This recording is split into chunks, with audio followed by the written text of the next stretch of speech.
નમસ્કાર. The deep ડાઇવની આ નવી અને અત્યંત રસપ્રદ ગહન ચર્ચામાં ખૂબ ખૂબ સ્વાગત છે. આપણી આ ચર્ચાનો હેતુ હંમેશા એ જ રહ્યો છે કે ઢગલાબંધ પુસ્તકો કે માહિતીમાંથી જ્ઞાનના એવા અમૂલ્ય મોતીઓ વીણીને કાઢવા જે આપણા સૌના જીવનમાં કોઈક નવો જ દૃષ્ટિકોણ આપી શકે. હા, અને આજનો આપણો વિષય થોડો અલગ છે, પણ એટલો જ પાવરફુલ પણ છે. બિલકુલ. આપણે આજે પ્રમુખશ્રી આશ્રમના ગોવિંદભાઈ પટેલ દ્વારા લખાયેલા એક બહુ જ સરસ પુસ્તક વિશે વાત કરવાના છીએ. પુસ્તકનું નામ છે કરુણામૂર્તિ અને વેદાંત માર્તંડ. અને આ પુસ્તક પરમ પૂજ્ય બ્રહ્મચારી શ્રી હરિભાઈ બાપુશ્રીના જીવનચરિત્ર પર આધારિત છે. એટલે આ કોઈ સામાન્ય જીવનચરિત્ર નથી. જો આપણે આપણી ભારતીય આધ્યાત્મિક પરંપરાને બારીકાઈથી જોઈએ તો એક બહુ જ સુંદર વાત સમજાય છે. અહીં સંત કે મહાપુરુષ એ કોઈ યુનિવર્સિટીની ડિગ્રી નથી. ના, કોઈ ઓફિસની પદવી પણ નથી. બરાબર. આ એક અવસ્થા છે, એક એવી આંતરિક સ્થિતિ છે જે પ્રાપ્ત કરવી પડે છે. એકદમ સાચી વાત. સામાન્ય રીતે દુનિયામાં મોટાભાગના લોકો માત્ર પોતાના માટે કે પોતાના સ્વાર્થ માટે જીવતા હોય છે. સવારથી સાંજ સુધી બસ મારું શું અને મને શું મળશે આ જ ગણતરી ચાલતી હોય. પરંતુ જ્યારે કોઈ આત્મા સ્વ એટલે કે પોતાને કલ્યાણની સાથે સાથે પર એટલે કે અન્યોના કલ્યાણ માટે નીકળી પડે છે ત્યારે તે મહાપુરુષ બને છે. બિલકુલ. અને જો આપણે આને વ્યાપક સંદર્ભ સાથે જોડીએ તો સમજાય છે કે આ વિશ્લેષણ શા માટે એટલું રોમાંચક છે. બ્રહ્મચારી શ્રી હરિભાઈ બાપુશ્રી એક એવા જીવનમુક્ત મહાપુરુષ હતા જેમણે આધ્યાત્મિકતાના સૌથી ગહન સિદ્ધાંતોને માત્ર પુસ્તકો પૂરતા સીમિત નહોતા રાખ્યા. હા, તેમણે એ સિદ્ધાંતોને પોતાના જીવનમાં ઉતારી લીધા હતા. મને લાગે છે કે અહીં આપણે વેદાંતના પહેલા બહુ જ પ્રખ્યાત શ્લોકની વાત કરવી જોઈએ. બ્રહ્મ સત્યમ જગન મિથ્યા. હા, ચોક્કસ. આ શ્લોક મોટાભાગના લોકો માટે માત્ર ગોખવા માટેનો હોય છે અથવા પ્રવચનોમાં બોલવા પૂરતું મર્યાદિત હોય છે. એનો અર્થ એવો થાય કે માત્ર પરમાત્મા જ સત્ય છે અને આ બાહ્ય જગત એક ભ્રમ છે. પણ વાસ્તવિક જીવનમાં જ્યારે સુખ કે દુઃખ આવે ત્યારે આપણે આ જગતને જ સૌથી મોટું સત્ય માની લઈએ છીએ. હા, એટલે કે થિયરી અને પ્રેક્ટિકલ વચ્ચે બહુ મોટો તફાવત છે. આપણે આજના આપણા આ વિશ્લેષણમાં એ જ જોવાનું છે કે કેવી રીતે એક નાનકડા ગામમાંથી આવતા બાળકે વેદાંતના આટલા મોટા શિખરને સર કર્યું. ગોવિંદભાઈ પટેલના આ પુસ્તકમાં એવી અદ્ભુત વિગતો છે જે કદાચ આજના આધુનિક યુગના લોકોને પણ ચોંકાવી દેશે. તો ચાલો આને વિગતવાર સમજીએ. તેમના પ્રાગટ્ય અને દિવ્ય બાળપણની વાત કરીએ. સ્ત્રોત અનુસાર તેમનો જન્મ સંવત 1964ની સાલમાં થયો હતો. હા, ઉત્તર ગુજરાતના મહેસાણા જિલ્લાના ચાણસ્મા તાલુકાનું એક નાનકડું ગામ છે જીતોડા. આ પવિત્ર માટીમાં તેમનો જન્મ થયો. પિતા અંબારામભાઈ અને માતા ધનલક્ષ્મીબાના આંગણે આ અત્યંત તેજસ્વી બાળકનો જન્મ થયો જેનું નામ હરિભાઈ રાખવામાં આવ્યું. પણ અહીંથી જ તેમના જીવનમાં જે સંઘર્ષ શરૂ થાય છે તે કલ્પના બહારનો છે. બાળપણની શરૂઆત જ અત્યંત કપરા સંજોગોથી થઈ. વિચારો કે માત્ર 1.5 વર્ષની અત્યંત નાની ઉંમરે હરિભાઈએ પોતાના પિતાની છત્રછાયા ગુમાવી દીધી. એક માતા માટે આ કેટલો મોટો આઘાત અને પડકાર હશે. સાચી વાત છે. આજે આપણે સિંગલ મધર્સના સંઘર્ષની વાતો કરીએ છીએ, પણ એ જમાનામાં કોઈ આર્થિક પીઠબળ વિના માતા ધનલક્ષ્મીબાએ અત્યંત કષ્ટ વેઠીને તેમનો ઉછેર કર્યો. અને અનેક સામાજિક મુશ્કેલીઓનો સામનો પણ કર્યો. આ સંઘર્ષ જ તેમને ઘડનારો પહેલો તબક્કો હતો. આટલી ગરીબી અને પારાવાર સામાજિક આર્થિક સંઘર્ષ હોવા છતાં હરિભાઈનું બાળપણ કોઈ સામાન્ય બાળક જેવું નહોતું. અહીં રસપ્રદ બાબત એ છે કે જ્ઞાની પુરુષો જન્મથી જ પોતાના સંસ્કારો લઈને આવે છે. હા, સ્ત્રોતમાં બહુ સ્પષ્ટપણે નોંધવામાં આવ્યું છે કે હરિભાઈના ચહેરા પર જન્મજાત એક એવી દિવ્ય કાંતિ હતી, એક એવું અનોખું તેજ હતું જેને જોઈને તે સમયના વિદ્વાનોએ એક મોટી ભવિષ્યવાણી કરી હતી. તેમણે કહ્યું હતું કે આ બાળક આધ્યાત્મિક જગતમાં સૂર્યની જેમ તપશે. અરે વાહ! અને વિચારો, એક એવું ભર જ્યાં કદાચ 2 ટંકના ભોજનની પણ મુશ્કેલી હોય ત્યાં કોઈ આવી ભવિષ્યવાણી કરે તો કેવું લાગે? પણ આ ભવિષ્યવાણી કેટલી સાચી પડી તે ધીમે ધીમે દેખાવા લાગ્યું. આટલી ગરીબી, પિતાનો સાથ નહીં, માતાની આર્થિક મુશ્કેલીઓ છતાં હરિભાઈનું ચિત્ત હંમેશા પરમાત્મામાં જ પરોવાયેલું રહેતું. આપણા સૌ માટે આમાં એક બહુ જ મોટો અને સ્પષ્ટ સંદેશ છુપાયેલો છે. આજકાલ આપણે અવારનવાર સાંભળીએ છીએ કે લોકો પોતાના સંજોગોને દોષ આપતા હોય છે. હા, મારી પાસે સારા સાધનો નથી કે મારી પાસે પૈસા નથી અથવા મારા પરિવારનો સપોર્ટ નથી. બરાબર. આવા કારણો આગળ ધરીને આપણે આપણા વિકાસને રોકી દેતા હોઈએ છીએ. આપણે આપણી નિષ્ફળતાનું ઠીકરું હંમેશા પરિસ્થિતિઓ પર ફોડીએ છીએ. પણ હરિભાઈનું આ બાળપણ એ વાતની જીવંત સાબિતી આપે છે કે ભૌતિક સંજોગો કે ગરીબી ક્યારેય કોઈના આંતરિક અને આધ્યાત્મિક વિકાસને રોકી શકતા નથી. એકદમ સાચું. જો વ્યક્તિની અંદર પરમાત્મા તરફ જવાની કે કંઈક મોટું પામવાની લગન હોય તો બહારની કોઈ જ પ્રતિકૂળતા તેને બાંધી શકતી નથી. તે તેમના યુવાનીના એક પ્રસંગથી સમજાય છે. તેમના જીવનમાં એક એવો વળાંક આવ્યો જેણે ઇતિહાસ રચી દીધો. આ પ્રસંગ તો પુસ્તકમાં સૌથી વધારે ધ્યાન ખેંચે એવો છે. હા, અહીં આ વાત ખરેખર ખૂબ જ રસપ્રદ બને છે. આપણે જેને હા મોમેન્ટ કહીએ છીએ તે આ જ છે.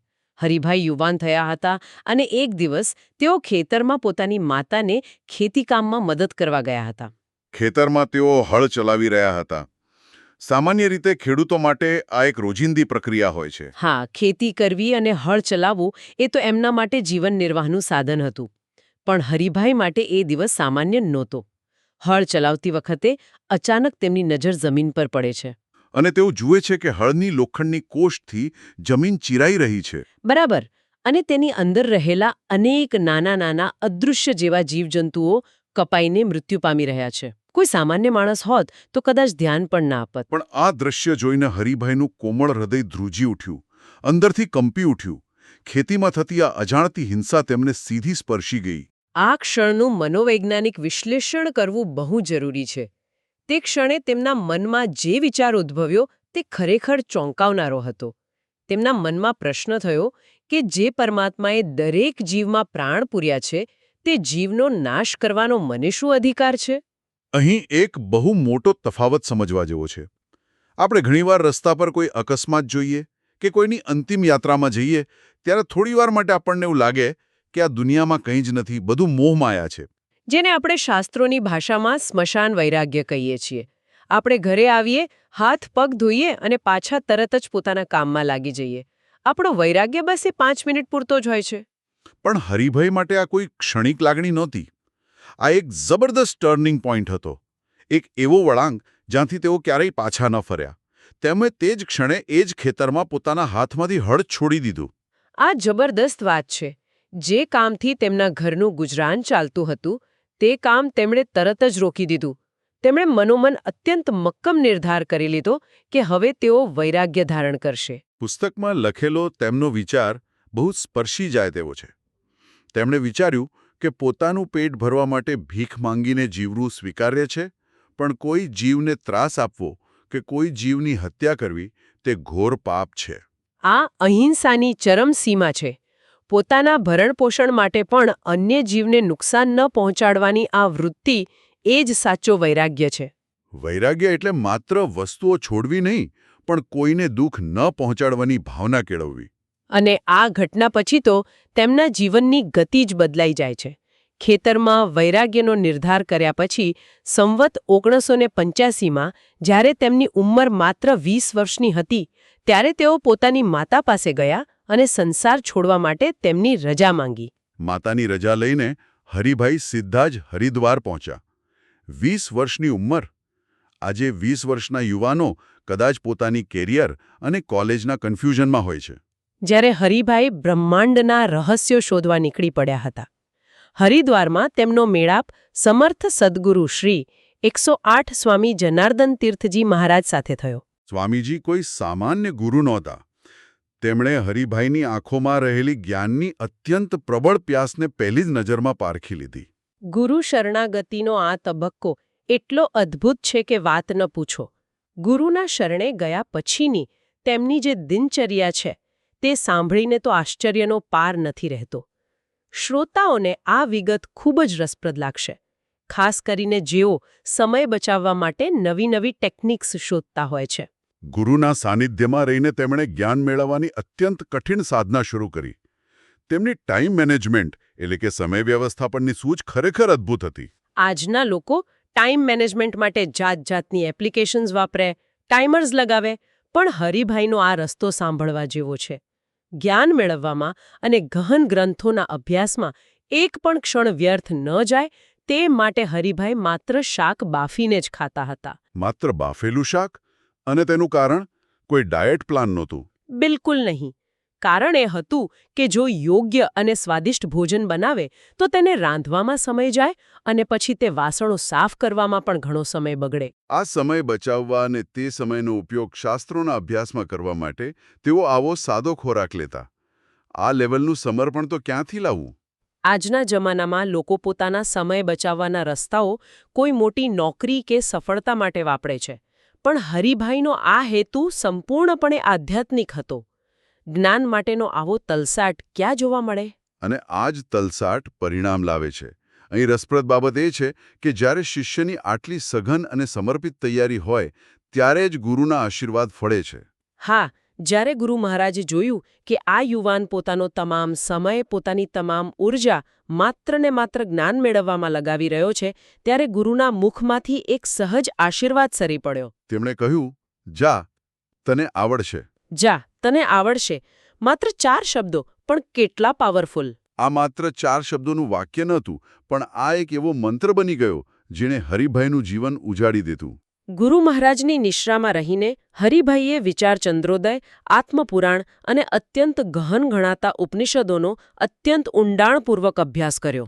આપણા શાસ્ત્રોમાં ઉપનિષદોને સમજવા એ સૌથી કઠિન કાર્ય માનવામાં આવે છે. પણ એ ગુરુના જ આશીર્વાદ અને માર્ગદર્શનનું પરિણામ હતું કે હરિભાઈ આગળ જતા વેદાંતના પ્રકાંડ પંડિત બન્યા. આપણે ત્યાં કહેવાય છે ને કે ગુરુ વિના ગતિ નથી. આજે આપણે બધું ઇન્ટરનેટ પર શોધી લઈએ છીએ. આપણને લાગે છે કે આપણને કોઈ માર્ગદર્શકની જરૂર નથી. પણ હરિભાઈ બાપુશ્રીનું જીવન આ સિદ્ધાંતનું જીવંત ઉદાહરણ પૂરું પાડે છે. હા, કે ગુરુ પ્રત્યેની અનન્ય શ્રદ્ધા અને સંપૂર્ણ શરણાગતિ તમને કેટલા ઊંડા રહસ્યો સુધી લઈ જઈ શકે છે. પણ અહીં એક બહુ જ મહત્વનો પ્રશ્ન ઊભો થાય છે. શું તેઓ માત્ર ગહન ગ્રંથો વાંચીને એક મોટા વિદ્વાન બની ગયા? કારણ કે વિદ્વાન હોવું અને જ્ઞાની હોવું એ બંનેમાં જમીન આસમાનનો તફાવત છે. અને આ જ વાત આ પુસ્તકને આટલું ખાસ બનાવે છે. વાત માત્ર પુસ્તકીય જ્ઞાન પૂરતી સીમિત નહોતી. અહીંથી તેમના જીવનનો થિયરીમાંથી પ્રેક્ટિકલનો તબક્કો શરૂ થાય છે. માત્ર 21 વર્ષની અત્યંત નાની વયે જ તેઓ સાક્ષી ભાવમાં સ્થિત થઈ ગયા હતા.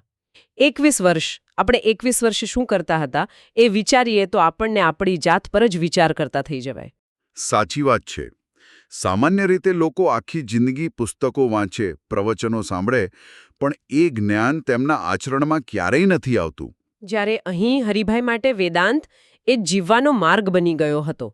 સ્ત્રોતમાં બહુ જ સુંદર રીતે વર્ણવાયું છે કે જ્યારે ગુરુકુળના અન્ય શિષ્યો વેદાંતના મુશ્કેલ શબ્દોમાં, તેની વ્યાખ્યાઓમાં ગૂંચવાયેલા રહેતા હતા, ત્યારે બાપુશ્રીની વૃત્તિ સદાય બ્રહ્મમાં લીન રહેતી હતી.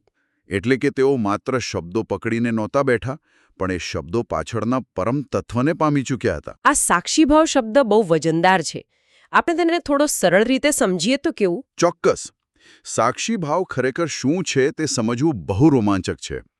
સાક્ષીભાવ એટલે માત્ર પોતાના જ જીવનને, પોતાની આસપાસ બનતી ઘટનાઓને, પોતાના સુખ કે દુઃખને એક સાક્ષી તરીકે, એક તટસ્થ જોનાર તરીકે જોવાની અવસ્થા. જેમ તમે કોઈ નાટક જોવા ગયા હો અને પ્રેક્ષક બનીને તેને જોતા હો, તેમાં ગમે તેટલું દુઃખદ દ્રશ્ય આવે તો પણ તમે એમાં ભળી નથી જતા. કારણ કે તમને ખબર છે કે આ માત્ર એક નાટક છે.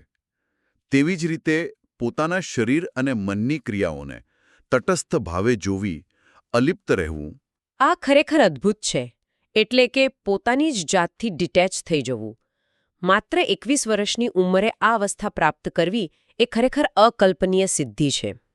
અને મને લાગે છે કે તેમની આ વિદેહ અવસ્થા, એટલે કે શરીર હોવા છતાં શરીરના ભાવથી મુક્ત રહેવાની અવસ્થાની નોંધ સ્વયં તેમના ગુરુ મહારાજે પણ લીધી હતી. હા, બિલકુલ લીધી હતી. કનખલ, જે હરિદ્વાર મુકામે આવેલું છે, ત્યાં એક અત્યંત ઐતિહાસિક પ્રસંગ બન્યો. પૂજ્ય ગુરુદેવે સ્વયં પોતાની ગાદી પર હરિભાઈને બેસાડ્યા અને તેમને પોતાના આધ્યાત્મિક વારસદાર તરીકે જાહેર કર્યા. વિચારો, આજે લોકો એક નાનકડા પદ માટે કેટલું લડે છે, અને અહીં ગુરુએ સામે ચાલીને પોતાની ગાદી, પોતાનો સમગ્ર આધ્યાત્મિક વારસો એક 21 કે 22 વર્ષના યુવાનને સોંપી દીધો. જો આપણે આ ઘટનાના મૂળમાં જઈએ તો એક બહુ જ સુંદર તારણ નીકળે છે. જ્યારે એક સાચો શિષ્ય પોતાના અહંકારને સંપૂર્ણપણે ઓગાળી નાખે છે, જ્યારે તેની અંદરનો હું ખતમ થઈ જાય છે, ત્યારે તે શિષ્ય મટીને ગુરુ સ્વરૂપ જ બની જાય છે. હરિભાઈની આ શૂન્યતા, આ અહંકારવિહીન અવસ્થા જ તેમને ગુરુના વારસદાર બનવાની યોગ્યતા આપી ગઈ. પણ સ્ટોરી અહીં પૂરી નથી થતી. આ વારસો મળ્યા પછી તેમનું જીવન કેવું રહ્યું તે આ પુસ્તકનો કદાચ સૌથી મોટો પાઠ છે. એ ત્યાગની પરાકાષ્ઠા હતી. સમય વીતતો ગયો અને સંવત 1990માં તેમના ગુરુ મહારાજ બ્રહ્મલીન થયા. ગુરુની વિદાય પછી બાપુશ્રીએ ગાદીપતિ બનીને સત્તા ભોગવવાના બદલે એક એવો નિર્ણય લીધો જે આપણને આશ્ચર્યમાં મૂકી દે. તેમણે સર્વસ્વનો ત્યાગ કરી દીધો. આ ઘટના ખરેખર બહુ ઊંડી છે.